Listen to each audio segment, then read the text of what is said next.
এবার বাড়িতে যেখানেই গেছি মাকে সাথে করে নিয়ে গেছি। নর্মালি মা বাসা থেকে বের হয় না, কিন্তু আমরা সবাই একত্রে এবার বের হওয়ার চেষ্টা করছি। 2 দিন বের হয়েছি, 2 দিনই মা আমাদের সাথে ছিল। আর এই দিন ছিল হচ্ছে গিয়ে আমাদের দাওয়াত ছিল সোনিয়া ভাবিদের বাসায়, মানে আমার মেজো জায়ের বাসায়। তো ওখান থেকে আমরা একটু আশপাশে ঘুরতে বের হয়েছিলাম। তো ওদিন সকালে হচ্ছে মা মাছ ধরাচ্ছিল চাচা দিয়ে।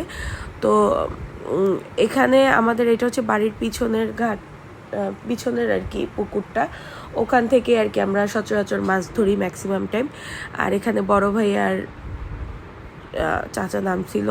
তো এরপর বেশ কিছুক্ষণই মনে হয় মাছ ধরার পর্ব চলে। 2-1বার জাল ফেললে এখানে মাশাআল্লাহ অনেক মাছ মোটামুটি উঠে।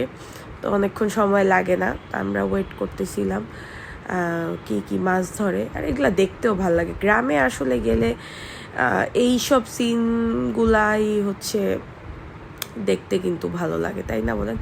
ন্যাচারাল জিনিস সবসময় সুন্দর। আর্টিফিশিয়াল তো আমরা সব কিছুই দেখি, কিন্তু ন্যাচারাল জিনিসের উপর কিছু হয় না।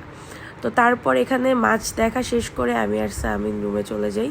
আমরা আসলে এখানে একটু খাওয়া দাওয়া করতেছিলাম, তো তরমুজ খেয়েছি বসে বসে। তারপর হচ্ছে গিয়ে না, চিপস খাইছিলাম, ঝাল ঝাল চিপস খুঁজতেছিলাম। আর এইটা হচ্ছে রিয়েল বা আমি আসলে বাড়িতে গেলে এইরকমই থাকি আমরা, মানে একদমই গ্রামের গেলে গ্রামের লুকে চলে যাই, ঢাকায় থাকলে ঢাকার লুকে আসি।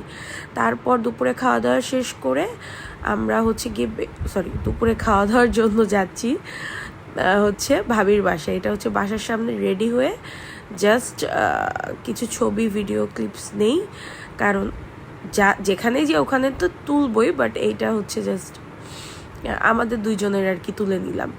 তারপর আমরা ভাবির বাসায় খাওয়া দাওয়া শেষ করে ওখানে আমি কেন জানি না কোনো ক্লিপ নেই, কারণ আমি জানি না ভাই, আমার নিজে থেকে এবার খুব কম ক্লিপ নেওয়া হয়েছে ব্লগের জন্য। মানে আমি শেয়ার করব না এইটা ভাইবা না কি ভাইবা আমি জানি না।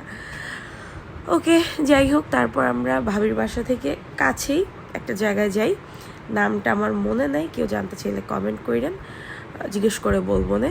তারপর এই যে আমরা সবাই যাচ্ছিলাম, তখন আসলে সন্ধ্যা হওয়ার একদম অল্প কিছুক্ষণ বাকি ছিল।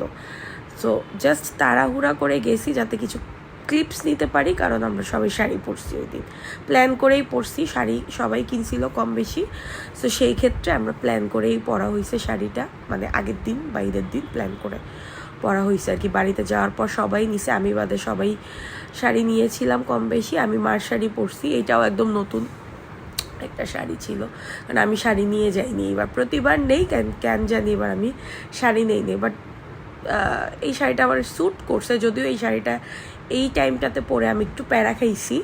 সো এই তো, তারপর আমি নিজের কিছু ছবি নিলাম, আমরা সবাই মিলে কিছু ছবি তুললাম। ছবিগুলো আমি ভিডিওর শেষে হচ্ছে অ্যাড করে দিব। আর সবাই কিন্তু মাশাআল্লাহ বলতে ভুলবেন না প্লিজ। আর এই তো শেষ।